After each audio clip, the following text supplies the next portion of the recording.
안녕하세요. 영화평론가 이동진입니다. 로버문고 광화문점 구서재에서요. 한 달 동안 앞으로 제가 추천해드린 30권의 책을 목 갤러리라는 타이틀하에서 여러분들에게 전시하고 보여드릴 수 있는 것 같은데요. 그 책의 한 권 한 권들을 제가 어떤 이유로 골랐는지 간략하게라도 설명해드리고 싶습니다. 이 밤은 책이다는 모두 77권의 책들을 여러분들한테 소개하면서 그 책에 담겨있는 혹은 그 책을 읽다가 제가 느꼈던 그런 상념들을 독자와 함께 나누는 형식으로 쓴 책이고요.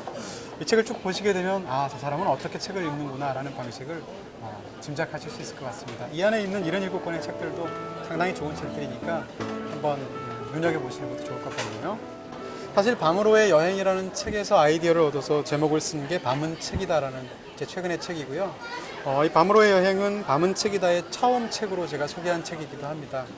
이 책은 크리스토퍼 듀드니의 책인데 뭐라고 그럴까요? 밤에 관한 모든 몽상과 서정과 그리고 또 갖가지 지식과 정보들이 담겨있는 책이에요.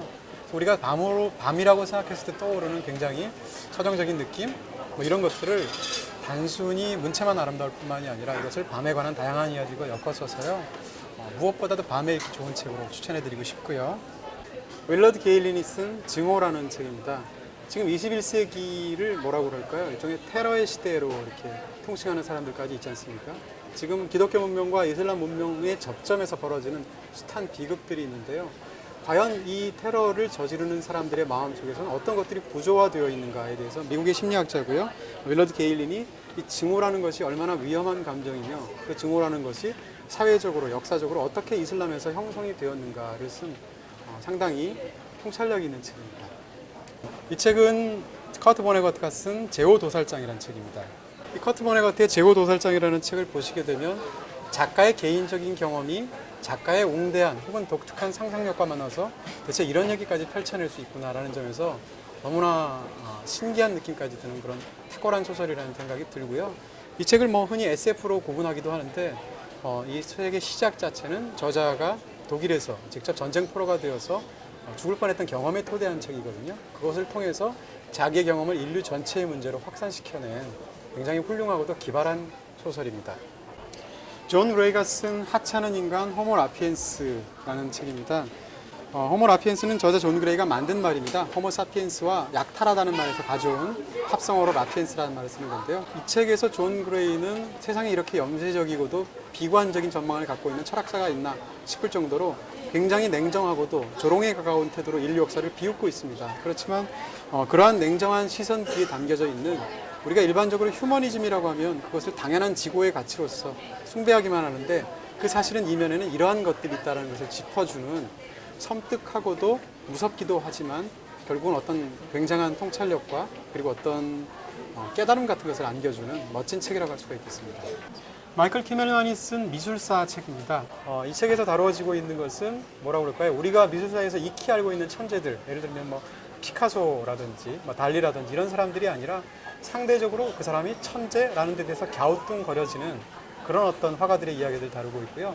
그럼에도 불구하고 책 제목이 우연한 걸작이라는 것처럼 각각의 화가들 혹은 미술가들이 만들어내고 있는 그들의 창작품이 그들의 삶의 열정하고 결탁이 되어서 어느 순간 광휘를 발휘하는, 그래서 걸작이 탄생하는 순간을 흥미진진하게 만들어낸 그런 작품이죠. 이 볼프 슈나이더의 만들어진 승리자들이라는 책은 우리가 흔히 위인전에서 볼 수 있는, 그래서 인류 역사에서 이미 위인으로서 평가가 끝난 것 같은 그런 인물들이 있지 않습니까?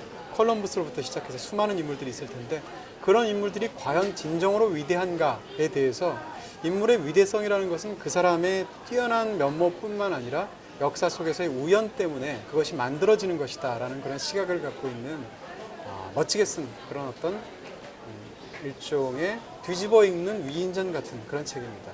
자기계발서가 맹목적으로 팔고 있는 희망의 메시지에 대해서 그렇지 않다라고 얘기하는 반자기계발서라고 할 수가 있겠습니다.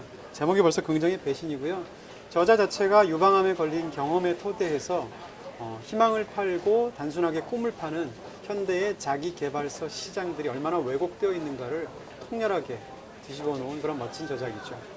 막스 피카르트의 침묵의 세계입니다. 지금 사회에는 뭐라고 그럴까요? 너무나 많은 그런 정보들도 있고 사람들이 너무나 많이 이야기를 하게 되는데 과연 그 침묵이라는 것의 가치와 효능은 어떤 것인가에 대해서 아주 멋진 문체로서 또한 설명해 주고 있는 깊은 책이죠. 문학의 다양한 기능들이 있고 문학의 다양한 어떤 요소들이 있을 텐데 그중에 핵심은 이야기성이라고 할 때 천명관시처럼 이야기질을 능청스러울 정도로 능숙하게 자유자재로 다루고 있는 소설가도 드물 것이고요. 무엇보다 천명관시의 그 화술 자체는 한국 문학의 기본적인 주류에서 멀리 떨어져 나온 굉장한 개성을 갖고 있는, 그리고 무엇보다도 무척이나 한국적인 화술을 구사하고 있다는 측면에서 흥미로운 저작이죠. 무엇보다도 무척이나 재미있는 소설입니다. 네, 이제까지 30권의 제가 좋아하는 책들, 권해드리고 싶은 책들을 추천해드렸습니다. 이 책들을 우선 먼저 밤은 책이다 먼저 읽으시고요. 저자로서 그렇게 책을 말씀을 드리고, 그 이후에 이 30권의 좋은 책들 중에서 손이 가닿은 대로 이 30권의 책들 다 읽으실 필요 없고요. 책장을 넘겨보시면서 야, 이 책 읽고 싶다라는 책들 자연스럽게 읽으시면 좋을 것 같고요. 무엇보다도 권해드리고 싶은 것은 이 중에서 어떤 소설도 있고 뭐 자연과학서도 있고 인문서들도 있을 텐데 특정한 한 분야의 책들만 편식하지 마시고 소설에서 한 권을 고르셨다면 다른 자연과학책 혹은 뭐 인문서책, 역사에 관한 책 이런 방식으로 다양한 분야를 몇 권씩 골라서 그렇게 읽으시면 정말 좋은 독서법이 되지 않을까 싶네요.